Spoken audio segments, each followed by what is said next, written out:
Así que damos el pase a nuestro hermano Nehemías. Recite. Dale.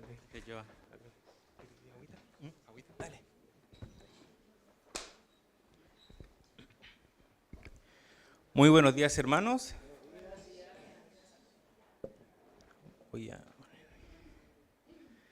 No les voy a mentir, es raro estar aquí parado y no sentadito escuchando, pero bueno, me han invitado a poder participar en lo que es la enseñanza de esta reunión de escuela dominical.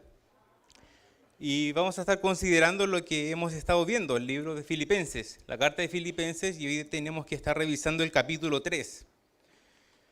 Filipenses capítulo 3, pero antes de comenzar, agradecer al Señor, porque si puedo estar aquí hoy día es porque la gracia del Señor se ha manifestado en mi vida, esa es la razón. Porque el Dios mostró toda su clemencia y he podido alcanzar salvación. Cuando tenía 8 años ya conocí al Señor, busqué al Señor y seguramente fue porque Él me estaba buscando. Y he alcanzado salvación y... Gracias, Joa. Sí, por ahí nomás, gracias. Y como comentábamos con mi hermano Julito, mi hermano Enrique y mi hermano Luis el día viernes, en la reunión de varones, agradecer al Señor porque puso personas muy importantes en mi vida, personas que me han ayudado y que me han guiado.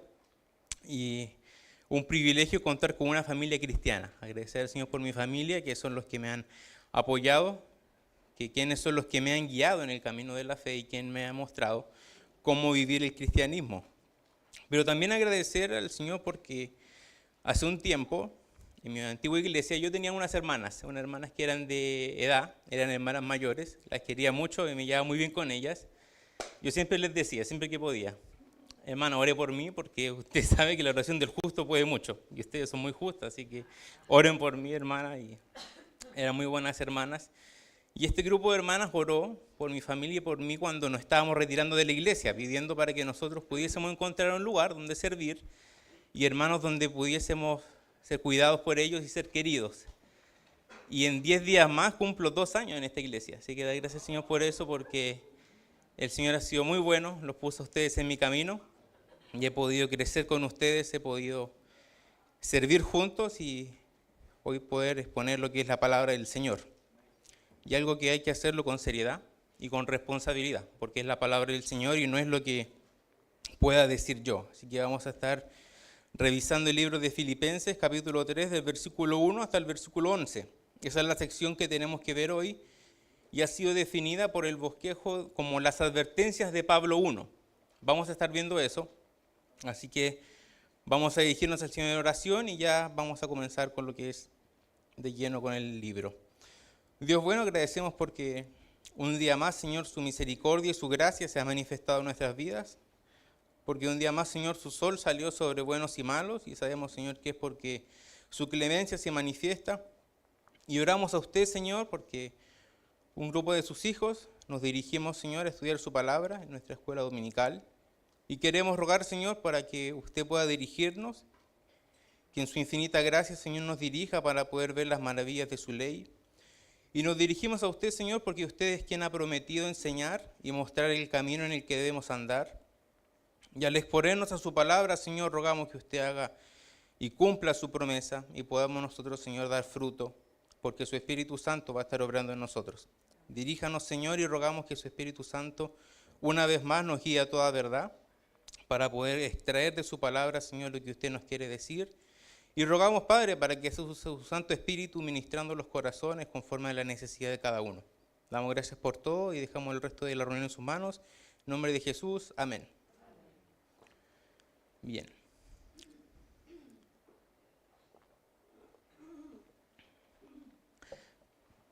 Filipenses capítulo 3, versículo 1 comienza diciendo: por lo demás, hermanos, es una frase de transición. Está haciendo una transición entre el tema anterior y lo que está hablando ahora. Va a comenzar un nuevo tema y comienza con esta frase: por lo demás, hermanos, haciendo mención que es un nuevo tema que se va a estar tratando. En este caso son las advertencias de Pablo, punto número 1.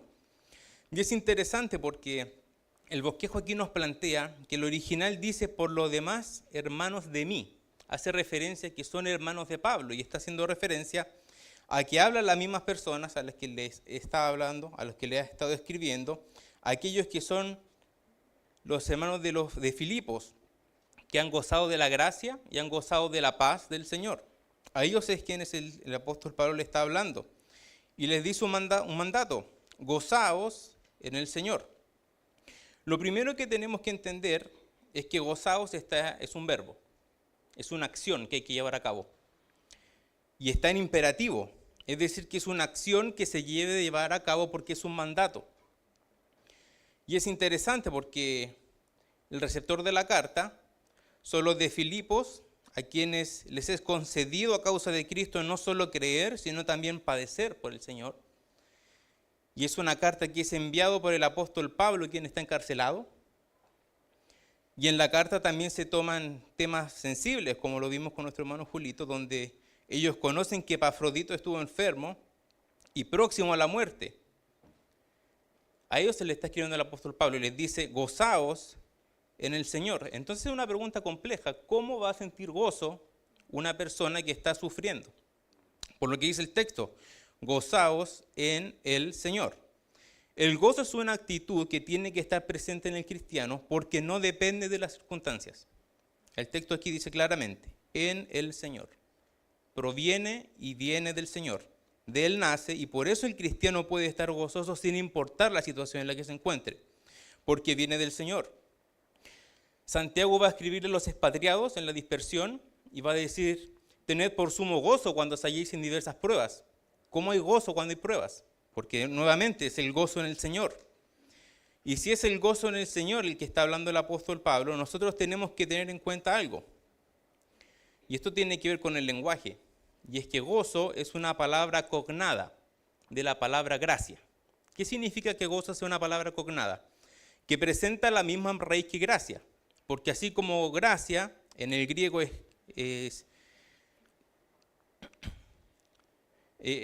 presenta la misma idea que la palabra gozo, son palabras muy similares. Y eso nos lleva entonces a entender que el apóstol Pablo lo que le está escribiendo a los hermanos de Filipos es que tienen que estar gozándose en el Señor y en la gracia que Dios ha manifestado a la vida de ellos.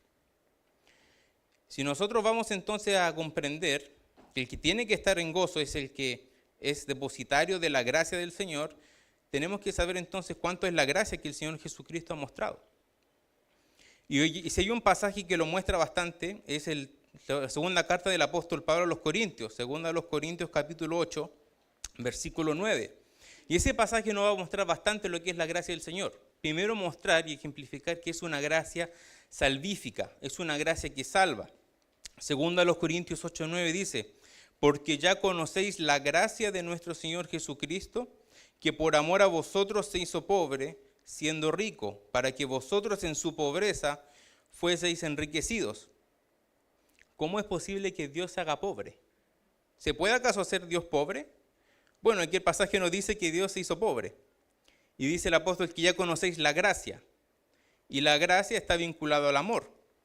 Y si nos preguntásemos cuánto amó el Señor, solo hace falta ver la seriedad de sus manos y pies para saber cuánto amó. Amó mucho el Señor en la cruz. Y se ha hecho pobre, porque Lucas va a decir que no había lugar para él en el mesón. El Señor Jesucristo va a decir que las aves de los cielos tienen sus nidos, las zorras tienen sus cuevas y el Hijo del Hombre no tiene donde reposar su cabeza. Es una vida exenta de gozos materiales, es una vida más apegada a lo pobre, pero la pobreza del Señor Jesucristo se hace máxima y llega a un punto cúlmine en la cruz. Porque el que está en la cruz dio su vida. Y el que da su vida lo entrega todo. Y el que entregó todo ya no tiene nada más que dar. Se volvió pobre. Esa es la idea del pasaje, que el Señor Jesucristo entrega todo y en la pobreza de Él, los cristianos que ponen su fe en Él son enriquecidos. Por lo tanto, la gracia del Señor es motivo de gozo. La salvación siempre produce un gozo, sin importar la circunstancia. Pero no solamente es el gozo producido por la gracia salvífica, sino que es también la gracia operante en el cristiano que le permite realizar acciones y llevar a cabo una buena vida cristiana. ¿Cuánta es la gracia que existe en el Señor Jesucristo para derramar a todos los hombres? El apóstol Pablo lo cuantificó en 1 de Pedro 5:10. Mas el Dios de toda gracia, toda la gracia está en el Señor. Y si toda la gracia está en Dios, toda la gracia también está en el Hijo. porque dice Colosenses 2:9 que en él habita corporalmente toda la plenitud de la deidad. Hebreos va a decir que él, siendo el resplandor de su gloria, la imagen misma de su sustancia. El apóstol Juan va a escribir en Juan 1:18 que a Dios nadie le vio jamás, el unigénito Hijo, y en el original dice el unigénito Dios, el que está en el seno del Padre es quien le ha dado a conocer, por lo que toda la gracia está en él. Y Juan 1:14 va a decir que y aquel verbo fue hecho carne y habitó entre nosotros y vimos su gloria. Gloria como del unigénito del Padre, gloria que es como del que es el único en su tipo, esa es la idea, lleno de gracia y de verdad. Y dice el texto en Juan 1:16, porque de su plenitud tomamos todos y gracia sobre gracia. ¿Qué significa gracia sobre gracia? Voy a decir el texto de una manera más, de una transliteración. Porque de la plenitud de él todos nosotros recibimos gracia en sustitución de gracia. ¿Cuál es la idea? ¿Ha visto la ola del mar? Que sale una ola y revienta en la tierra y se recoge el mar, y vuelve a salir otra ola y el mar se vuelve a recoger, y sale otra ola y el mar se recoge, y así sucesivamente. La idea del pasaje es que el Señor Jesucristo manda gracia, y en sustitución a la gracia que ya mandó, manda más gracia.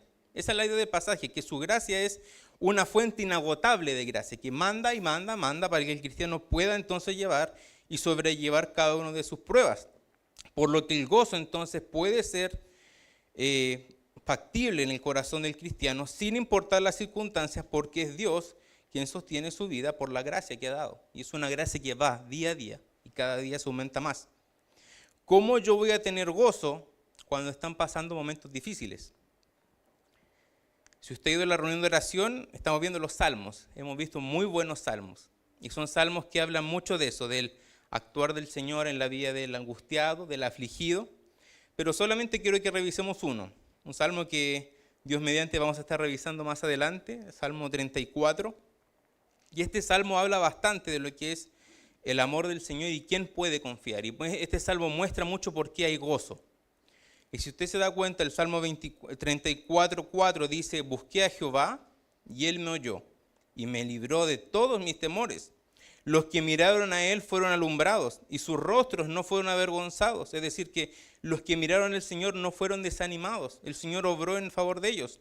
Este pobre clamó y le oyó Jehová y lo libró de todas sus angustias. Ese es motivo de gozo. El Señor produce eso. Libra a los que se acercan a él. El versículo 7, el ángel de Jehová acampa alrededor de los que le temen. La misma presencia de Dios en la vida de los cristianos día a día. Gustad y ved que es bueno Jehová, dichoso el hombre que confía en él. El Señor, ¿podemos nosotros confiar en el Señor y ser gozosos en ello? El versículo 10, los leoncillos necesitan y tienen hambre, pero los que buscan a Jehová no tendrán falta de ningún bien. Muestra la providencia del Señor y que Él provee y que el Señor actúa de buena manera. Versículo 15, los ojos de Jehová están sobre los justos y atentos sus oídos al clamor de ellos. Eso produce gozo. El Señor escucha la oración y la tiene presente. Cuando nosotros vimos el Salmo 9, presenta en un momento el salmista y dice que el Señor no olvidó el clamor de los afligidos. Para olvidar se necesita una acción, haber escuchado. Si usted no escuchó, no puede olvidar. El texto dice que el Señor no olvida, porque escuchó la oración entonces de los afligidos. Versículo 19, muchas son las aflicciones del justo, pero de todas ellas le librará Jehová. Jehová redime el alma de sus siervos y no serán condenados cuantos en él confían. Y eso es un motivo de gozo y agradecimiento. Por eso el versículo 1 dice, bendeciré a Jehová en todo tiempo, su alabanza estará de continuo en mi boca. Es un motivo de gozo y que produce alegría en el corazón saber que el Señor está con sus hijos y somos nosotros personas que recibimos de su gracia. ¿Y puede haber gozo en la muerte? Eso es más difícil, porque ya, Dios está conmigo, pero ¿puedo tener yo gozo en la muerte? Bueno, nosotros vimos el Salmo 16 y señalamos que la segunda parte era relacionada y vinculada a un salmo mesiánico, pero la misma esperanza del Señor Jesucristo es la esperanza del cristiano. Y en el versículo 9 dice, se alegró por tanto mi corazón y se gozó mi alma. Mi carne también reposará confiadamente. Versículo 10, porque no dejarás mi alma en el Seol. El alma del que cree en el Señor no quedará muerta, va a resucitar. Versículo 11, me mostrarás la senda de la vida. En tu presencia hay plenitud de gozo. delicias a tu diestra para siempre. Como dice Edward Williams, en la presencia del Señor no es posible que haya, no es que habrá, no hay una duda, es una completa certeza y un presente continuo. Hay plenitud de gozo en su presencia. Por lo que el apóstol Pablo, cuando les escribe y les dice, gozaos en el Señor, es algo que ellos pueden realizar porque el Señor está con ellos. El Señor les infunde de ánimo y gozo para que ellos también puedan gozarse en cualquier situación en la que ellos se encuentren. Seguimos entonces lo que dice Filipenses 3:1. A mí no me es molesto el escribiros las mismas cosas y para vosotros es seguro. El apóstol Pablo está mostrando un amor hacia ellos. No importa si yo lo tengo que escribir nuevamente y lo tengo que volver a repetir y repetir con tal de que ustedes estén seguros y que no corran el riesgo de tambalear y puedan constantemente estar entonces en una estabilidad. ¿Y qué es lo que tiene que repetirles? Dice el versículo 2, guardaos de los perros, guardaos de los malos obreros y guardaos de los mutiladores del cuerpo. En lo que es referencia a los perros, en ocasiones muchas veces se refiere a los gentiles. El Señor Jesucristo en un momento habló con una mujer cananea, creo que era de Canaán, y el Señor Jesucristo dice que Él vino a los hijos de Israel. Y la mujer le dice, pero los perrillos también comen de las sobras que caen al suelo, haciendo referencia a que los gentiles eran llamados de esta forma, como perros. Éxodo 22:31 también dice que, y me seréis varones santos, no comeréis carne destrozada por las fieras del campo, a los perros la echaréis. También entonces los perros hacen referencia a lo inmundo. Y el apóstol Pablo, al escribirle a los hermanos de Filipo, les está diciendo, tengan cuidado y guárdense de los que son impíos, de los que son sin dueño y de las personas que son entonces impías. Guardaos de los malos obreros. Está haciendo referencia a aquellos que sirven de mala forma, llegando a ser instrumentos de Satanás, puesto no están edificando en la iglesia, están llevando de una manera mala su labor y de ellos también tienen que tener cuidado. Y posteriormente va a decir, guardaos de los mutiladores del cuerpo. ¿Qué significa ser un mutilador del cuerpo? Bueno, Reina Valera ha decidido traducir la palabra catatomen por mutilador del cuerpo. ¿Cuál es el tema? A mi considero que es una muy buena traducción de esa palabra, pero se pierde un poco el hilo y el nexo con el versículo 3, por lo que nosotros vamos a usar una transliteración de la palabra catatomen y no una traducción. Diciendo, guardaos de los mutiladores, guardaos de los perros, guardaos de los malos obreros, guardaos de los de la falsa circuncisión. Esa es la idea. Y ahí se entiende entonces el versículo 3, porque nosotros somos la circuncisión, los que en espíritu servimos a Dios y nos gloriamos en Cristo Jesús, no teniendo confianza en la carne. Entonces está haciendo referencia a que tienen que guardarse en este contexto de un grupo llamado judaizantes. Los judaizantes son personas que decían que para ser salvos es necesario guardar la ley. Y en este caso haciendo referencia a lo que es la circuncisión. Ese es un problema que se da en el libro de Romanos, en el libro de Gálatas, donde se habla bastante de este grupo de personas. Y para los judíos era muy importante la circuncisión. De hecho, hay una historia, una creencia fuera del mundo judío, fuera de la iglesia, que dice que así como San Pedro está en las puertas del cielo, evitando que cualquiera que no esté escrito en el libro de la vida entre, así Abraham también está en las puertas del infierno, evitando que cualquier circuncidado entre. Así de importante para ellos era la circuncisión. Pero el libro de Romanos es bastante ejemplificador con lo que es la circuncisión, y el apóstol Pablo en el libro de Romanos 2, versículo 25 va a decir, pues en verdad la circuncisión aprovecha si guardas la ley, pero si eres transgresor de la ley, tu circuncisión viene a ser incircuncisión. Si pues el incircunciso guardare las ordenanzas de la ley, ¿no será tenida su incircuncisión por circuncisión? Y el que físicamente es incircunciso, pero guarda perfectamente la ley, te condenará a ti, porque la letra de la ley y con la circuncisión eres transgresor de la ley. Pues no es judío el que lo es exteriormente, ni es la circuncisión la que se hace exteriormente en la carne, sino que es judío el que es en lo interior. Y la circuncisión es la del corazón, en espíritu, no en letra, la alabanza del cual no viene de los hombres, sino de Dios. La idea entonces es mostrar que la circuncisión es algo interno, no es algo externo. Y el libro de Colosenses también lo va a explicar de una muy buena manera. El libro de Colosenses, capítulo 2, versículo 11 dice: en él también fuisteis circuncidados con circuncisión no hecha a mano, al echar de vosotros el cuerpo pecaminoso carnal en la circuncisión de Cristo. Es decir, que la circuncisión que importa no es la externa, sino es la interna.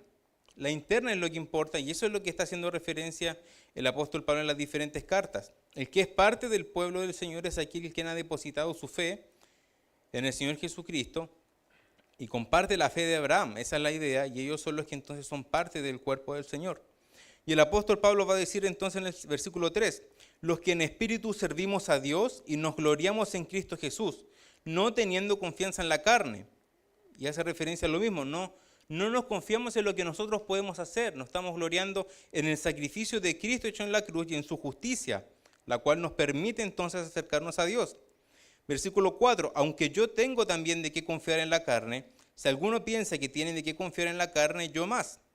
Y el apóstol Pablo muestra de cierta manera sus credenciales, porque el versículo 5 dice, circuncidado el 8º día, del linaje de Israel, de la tribu de Benjamín, hebreo de hebreos, en cuanto a la ley fariseo, en cuanto a celo, perseguidor de la iglesia, en cuanto a la justicia que es en la ley, irreprensible. Pero cuántas cosas eran para mí ganancias, las he estimado como pérdida por amor de Cristo. El bosquejo nos presenta de una muy buena manera lo que el apóstol señala aquí, y dice que el apóstol cumple la ley siendo circuncidado según esta. Pertenece a la misma tribu de la que venía el rey Saúl, una tribu importante. Era judío de judíos, es decir, que no es un mestizo, es de sangre pura, real perteneciente a la nación de Israel. Es fariseo, es decir, que se destaca por la observancia, el conocimiento y la aplicación de la ley. Es celoso de Dios, es perseguidor de la iglesia, considerándolos erróneamente y blasfemos, por eso los perseguía. Y también es irreprensible, no puede ser acusado por nada de lo que hay en la ley, porque humanamente hablando, lleva una vida justa. Entonces el apóstol Pablo tenía muchas credenciales por las cuales podría decir, yo me puedo confiar en ellas. Pero él va a decir en que versículo 7, pero cuántas cosas eran para mí ganancia, las he estimado como pérdida por amor de Cristo. Todas estas cosas que él la consideraba por ganancia y que puede decir, yo me puedo jactar en esto, ya no se jacta más. Y si en algo puede gloriarse, es en la cruz de Cristo. Y el versículo 8, y ciertamente aún estimo todas las cosas que él poseía como pérdida por la excelencia del conocimiento de Cristo Jesús, mi Señor, por amor del cual lo he perdido todo y lo tengo por basura para ganar a Cristo. El apóstol Pablo entonces también muestra que él, después de ser convertido, después de mostrar su cambio, lo que está haciendo es que ahora solo se centra en Cristo. A Cristo solamente dio su vida, a él entonces se rinde su corazón, y él va a decir que todas las cosas las estima como pérdida por la excelencia del conocimiento de Cristo. Y dice el versículo final, para ganar a Cristo. Y el doctor Francisco Lacueva explica bien este versículo, y él dice, ganar a Cristo no significa aquí simplemente tener a Cristo, ya que todo creyente lo tiene desde el momento en que lo recibe como Salvador, sino que lo que el apóstol está diciendo es que tiene que apropiarse de Cristo, hacerse del todo con Él y ser hallado en Él como en el elemento en que vive y se muere. ¿Cómo lo podemos explicar? El libro de Efesios, capítulo 3, el apóstol Pablo está orando. Este es un pasaje que lo estuvimos estudiando en la escuela dominical hace un tiempo ya. Y Efesios capítulo 3, versículo 17 va a decir, para que habite Cristo por la fe en vuestros corazones. ¿Cómo va a decir eso el apóstol Pablo si Cristo ya habitaba por la fe en el corazón de ellos? Lo que el apóstol Pablo está diciendo al decir habite es para que Cristo gobierne por la fe en vuestros corazones, que el Señor gobierne y tome control de todo y cada uno de los aspectos de la vida del cristiano. Eso es lo que el apóstol Pablo está señalando al decir que quiere ganar a Cristo, que Cristo se convierta en el motor de vida y Él también sea la razón de vida que tiene el apóstol Pablo. Versículo 9, y ser hallado en Él, no teniendo mi propia justicia, que es por la ley, sino en la que es por la fe de Cristo, la justicia que es de Dios por la fe. Ser hallado teniendo la justicia de Cristo. El apóstol Pablo a Corintios, segunda carta a los Corintios, capítulo 5, versículo 21, va a decir que el cual no cometió pecado, pero por nosotros se hizo pecado para que nosotros fuésemos hechos justicia de Dios en él. Es como una imputación. Nosotros lo vimos hace un tiempo cuando vimos la carta de Filemón. Y usted se acuerda que Pablo va a escribirle a Filemón por Onésimo. Y Pablo va a decir, todo lo que te dé Onésimo pasa a mi cuenta. Eso es una imputación. Mis pecados sobre Cristo y la justicia de Cristo sobre mí. Es una doble imputación. Mis pecados pasan a Cristo, pero Él no peca. Pero son cargados por Él en la cruz. Y la justicia de Él, depositada entonces sobre mí, sobre los pecadores, por la cruz de Cristo, y ponemos la fe en Él, y entonces nosotros obtenemos la justicia que es de Cristo y somos justificados. Y somos justificados por un valor alto, porque el apóstol Pedro también va a escribir en su primera carta, en el capítulo 1, primera de Pedro 1, versículo 18, sabiendo que fuisteis rescatados de vuestra vana manera de vivir, la cual recibisteis de vuestros padres, no con cosas corruptibles como oro o plata, sino con la sangre preciosa de Cristo, como de un cordero sin mancha y sin contaminación.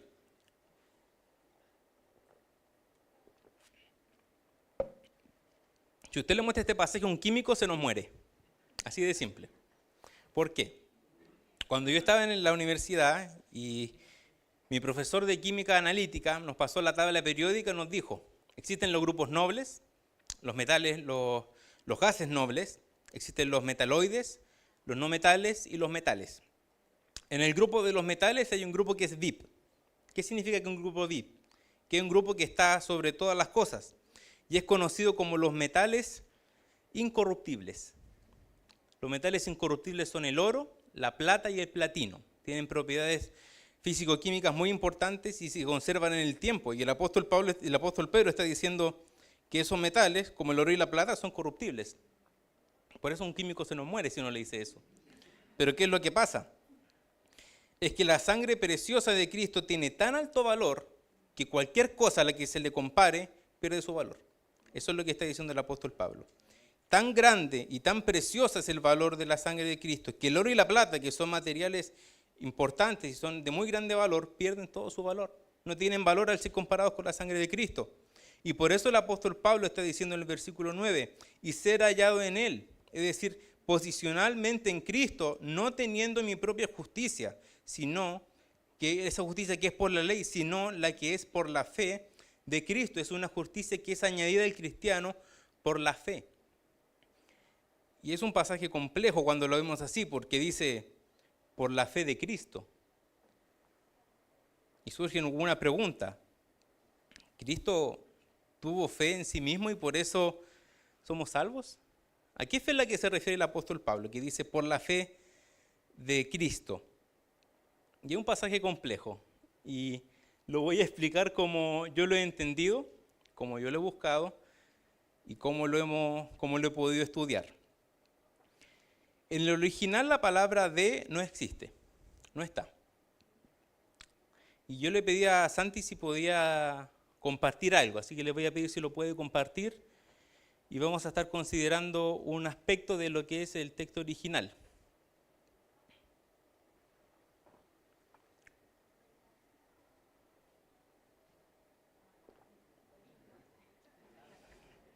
Ya. Gracias, Santi. Ahí dice Filipenses 3 del 1 al 11. Bueno, este es el texto original. Este es como el texto griego, tal cual se ve. Ahora, ¿por qué es importante considerarlo? Primero el versículo 1. Si se da cuenta, en esta parte, ahí al principio, ¿podría bajar un poquito, Santi? Ahí, gracias. Adelphoi moi, ahí dice cairete en Quirio. ¿Por qué es importante que diga cairete en Quirio? Yo les comenté que gracia era similar a lo que era gozo. Y gozo es cairete y gracia es caris. Tienen una semejanza. Y si se da cuenta dice cairete en Kyrio. Hay una preposición, algo que une esas dos palabras. Sigue bajando un poquito, Santi, al 3. Y al fondo dice cauchomenoi en Cristo. Y nuevamente dice y usa una preposición entre ambas palabras. Pero vamos, Santi, ahora al versículo 9, a donde más abajo. Ahí, al que estamos viendo. Donde la segunda línea dice, hállate en día pisteos Christou. Si se da cuenta, dice, pisteos, fe, Cristo. No hay una partícula que los una. No hay una unión entre esas dos palabras. ¿Por qué entonces Reina Valera y las otras versiones han puesto un D? Si se da cuenta, la palabra, arriba usó la palabra Cristo, ahora ocupa la palabra Christou. Y hace Santi, eso significa que estamos hablando de un genitivo. Son dos palabras que están vinculadas entre sí, un sustantivo indirecto vinculado a otro sustantivo directo y son un genitivo, están relacionados. ¿Qué significa que estén relacionados? Que se vinculan, así como el sustantivo se vincula al verbo, el sustantivo va a estar vinculado entonces a este segundo sustantivo y va a estar como de una manera burda, decirlo, subordinado a esta segunda palabra. Entonces podríamos decir que viene de él, pero la regla gramatical del texto griego nos dice que para evitar malas interpretaciones la palabra de se cambia por la preposición a, por lo que tendría que decir por la fe a Cristo.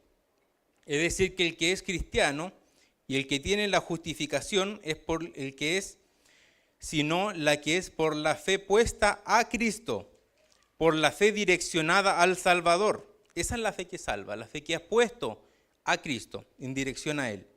Y el apóstol Pablo está diciendo eso, la justicia que es de Dios por la fe en la que somos salvos, por la fe puesta en Cristo. Romanos 5.1 va a decir, justificados pues por la fe, tenemos paz para con Dios. Eso es lo que genera la justificación en el cristiano, la fe en Cristo. Me gusta mucho el pasaje de Juan capítulo 3, versículo 14, dice, leamos del 13, y nadie subió al cielo, sino el que descendió del cielo, el Hijo del Hombre que está en el cielo, y como Moisés levantó la serpiente en el desierto, así es necesario que el Hijo del Hombre sea levantado, para que todo aquel que en él cree no se pierda, mas tenga vida eterna. Y lo voy a decir como lo he aprendido de un pastor, del pastor José Mayén. Y el pastor José Mayén decía, Nicodemo, así como los antiguos tuvieron que ver y tener una vista de fe en esa serpiente que ha sido levantada para no morir, es necesario que todo hombre haga una mirada de fe en el Salvador y por la fe sea salvo. La única forma en la que el cristiano y el hombre va a ser salvo es por la fe puesta en el Señor Jesús. Versículo 10, a ser semejante a Él en su muerte. Versículo 10 comienza diciendo a fin de conocerle. No es un conocimiento mental, sino que es un conocimiento relacionado a lo experiencial y vivencial.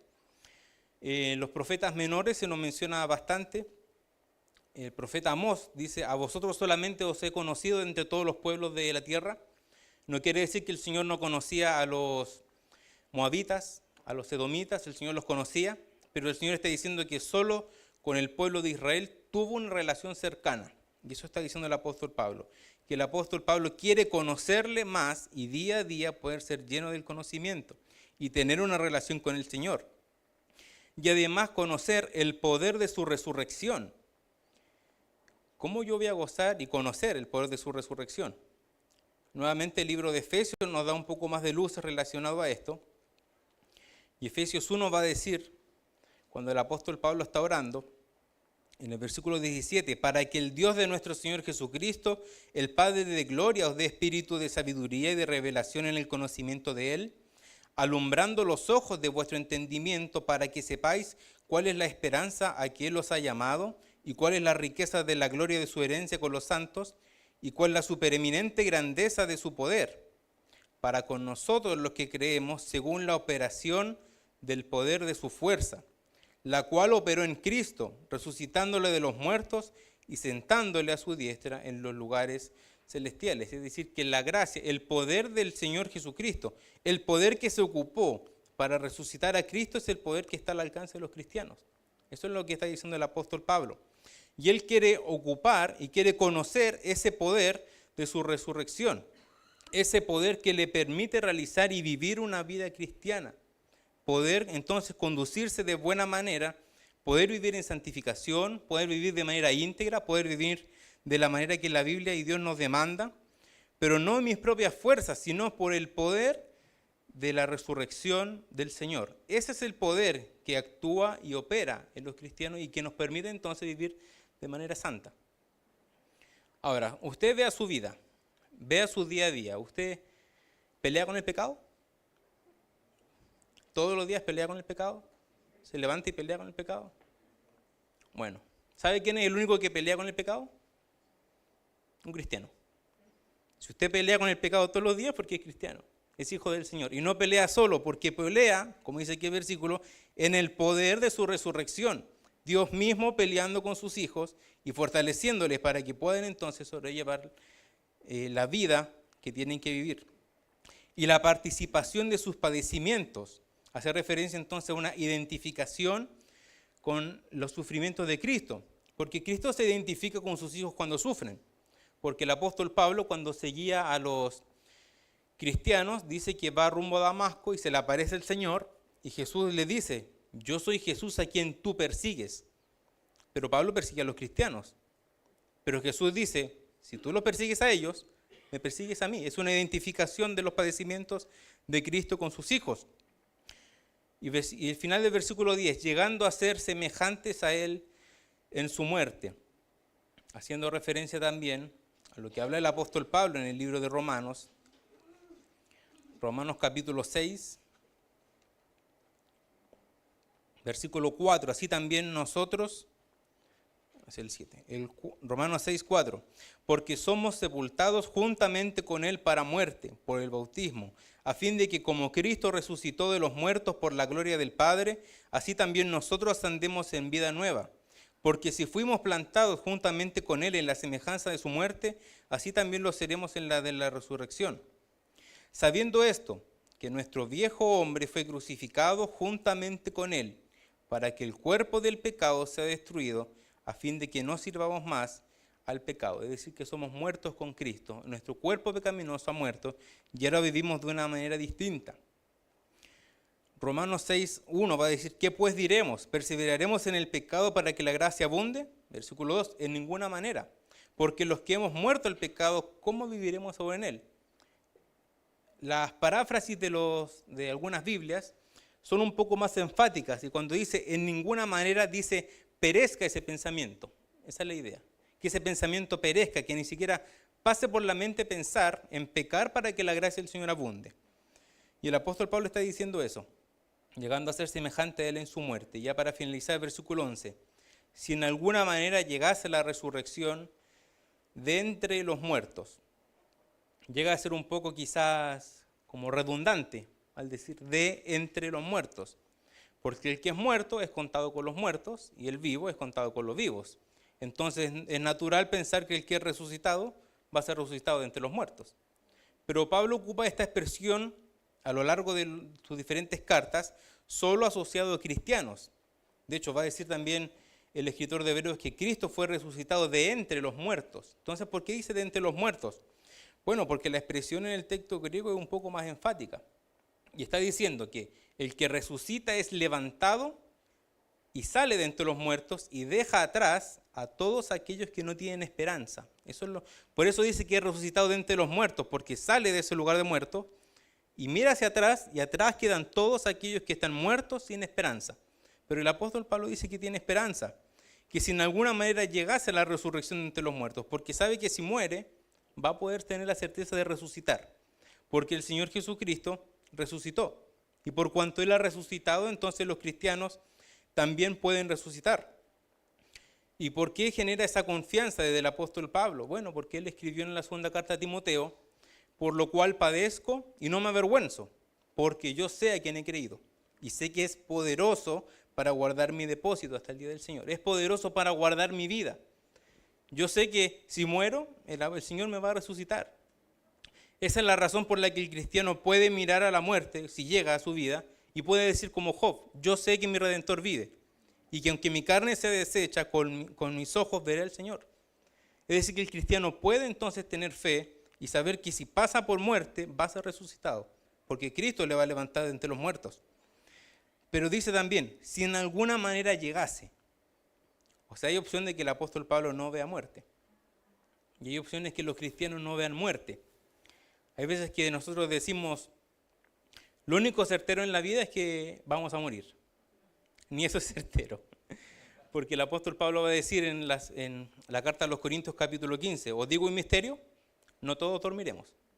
No todos van a pasar por muerte. Algunos van a estar aquí presentes cuando el Señor Jesucristo venga.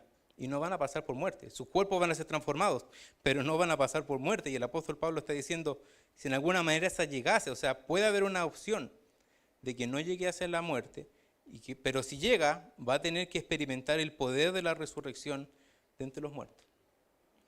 ¿Qué nos va a tocar a nosotros vivir? El Señor sabe. Quizá algunos vamos a experimentar el rapto, o vamos a tener que experimentar la resurrección de entre los muertos. Cualquiera de los dos, de seguro va a ser glorioso experimentar eso.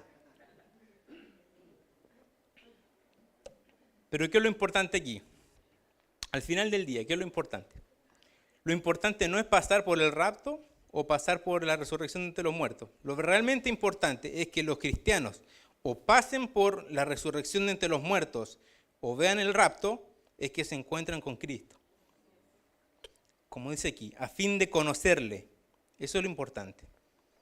Pasemos por el rapto, pasemos por la resurrección de los muertos, nosotros nos encontramos con Cristo. Eso es una certeza que no la quita nadie. Nosotros nos vamos a encontrar con Cristo en las nubes. Y el Señor Jesucristo es quien viene. Viene por su iglesia y también tenemos que entender que hay personas que aún no han conocido al Señor. Y tenemos que alcanzarlos. Hay que ir por ellos, sabiendo que el Señor es poderoso para salvarlos. El Señor puede convertir la vida de los pecadores y podemos entonces nosotros también predicar el Evangelio para que otros puedan alcanzar salvación. Como dijo el rey Nabucodonosor, en Daniel capítulo 4, versículo 2, y eso es lo que los cristianos tienen que decir. Conviene que yo declare las señales y milagros que el Dios Altísimo ha hecho conmigo. Conviene que yo haga eso, que yo predique el Evangelio. Así como lo dijo Nabucodonosor. Conviene que yo declare las señales y milagros, conviene que yo entonces predique el Evangelio también. Y conviene que yo vaya a los pecadores y perdidos, sabiendo que el Señor es poderoso para salvarlos, porque palabra fiel y digna de ser recibida por todos, que Cristo Jesús vino al mundo para salvar a los pecadores, de los cuales yo soy el primero. Pero dice el versículo 16, pero por esto fui recibido misericordia, para que Jesucristo mostrase en mí, el primero, toda su clemencia, para los que habrían de creer en Él para vida eterna. Me gusta este versículo, porque es como que Pablo dijese, juntamos a todos los pecadores, hicimos una fila, vimos cuál era el más pecador de todos. Y el más pecador fue Pablo. Y el más pecador, ¿sabe lo que hicimos? Lo pusimos en combate contra toda la clemencia del Señor. Y vimos quién ganaba. Ganó la clemencia por mucho. Ganó de manera apabullante. ¿Y cuál fue la conclusión de eso? De que si la clemencia del Señor pudo con el más grande de los pecadores, puede con todos. Esa es la idea. Todos pueden recibir entonces el mensaje de salvación y todos pueden creer, porque la misericordia y toda la clemencia del Señor se ha mostrado para salvación de los pecadores. Oramos entonces y finalizamos. Dios bueno, gracias por su buena palabra.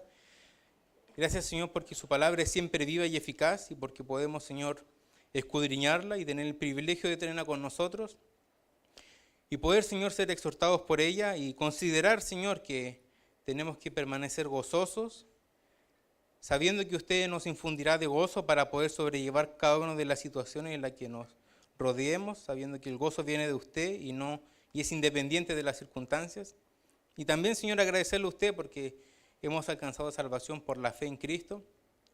Y en Él nos gloriamos, Señor, y no ponemos, Señor, nuestra fe en lo que podemos hacer nosotros, nuestros méritos personales, sino que ponemos la fe en Cristo. Y agradecemos por el sacrificio del Señor en la cruz. Y rogamos, Señor, también por aquellos que aún no le conocen a usted, pidiendo para que usted nos pueda usar como instrumentos y llevar el Evangelio a quienes no le conocen, para que otros también puedan gozar de la misma gracia, Señor, que usted ha manifestado en nuestras vidas. Damos gracias por todo, dejamos el resto de la reunión en sus manos. En nombre de Jesús, amén.